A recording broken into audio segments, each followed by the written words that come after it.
بسم الله الرحمن الرحيم shirkeeni wuxuu ku saabsan yahay waa heshiiskii u dhaxeeyay ama dhexmaray Soomaaliya iyo Turkiga markabkii ku soo xirtay degada Muqdisho iyo xiisadii ka taagneyd xaruntii hore ee damiska ee loo yaqaan Sebiano ayuu ku saabsan yahay shirkeeni conversation wada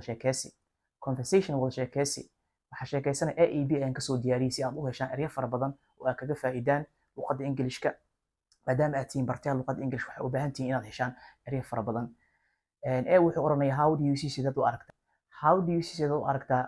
how sidee do you ayaa adigu see u aragtaa the customers in the agreement file heshiiskii dhaqangalka ah between u dhaxeeyay Soomaaliya and Turkey iyo Turkey which kaasoo is been scheduled lagu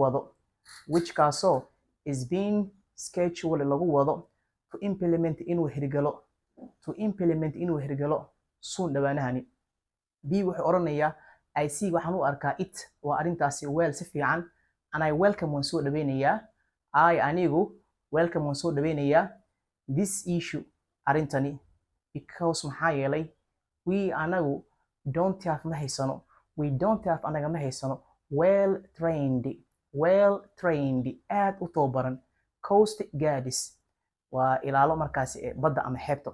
ilaalo oo aad u tababaran we don't have anaga ma haysano well trained aad u tababaran coast guards ilaalo markaas xeebeed aad u tababaran ma haysan anagu ayuu oranayaa B marka ayaa wuxuu oranayaa what is waa maxay the reason sababtaasoo the Turkish waa Turkiya navy markabka dagaal ama ciidamada dagaalka navy arrived markaa u imaadeen in Mogadishu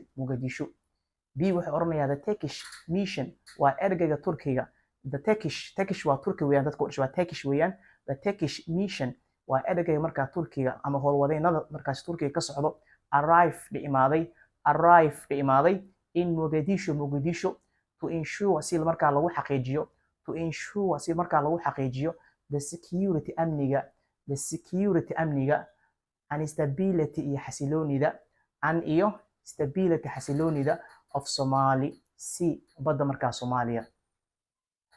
wuxuu oranayaa is that taasi ma waxay tahay the reason sababta why it was restricted sababta loo xadiday the transportation movement dhaqdhaqaaqa gawaarida yes that was taasi waa the reason sababta why the transportation sababta markaas gawaarida movement dhaqdhaqaaqa ah was restricted markaa loo xadiday restricted wuxuu oranayaa marka so can this be tani ma naqan kareedaa a threat hanjabaad waa threat hanjabaad message fariin a threat message hanjabaad markaas fariin ah tu markaas ay markaa u tahay the neighboring countries wadamada dariskana la ah wadamada markaa dariskana la ah an iyo pirates iyo burcadbadeedyada kuwaasoo tantalize soo hunguriyeysta the Somali Sea badda Soomaaliya of course buu oranayaa dabcan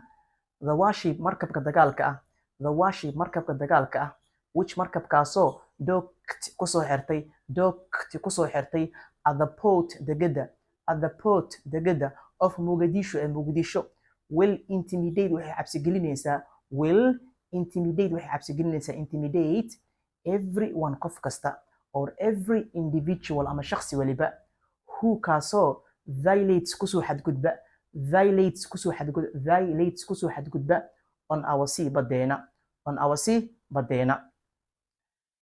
thank you buu oranayaa ku mahadsan tahay for your warm diiran conversation wada sheekaysiga thank you waa ku mahadsan tahay for your warm conversation wada sheekaysiga diiran that's all my lesson for today and inshallah you have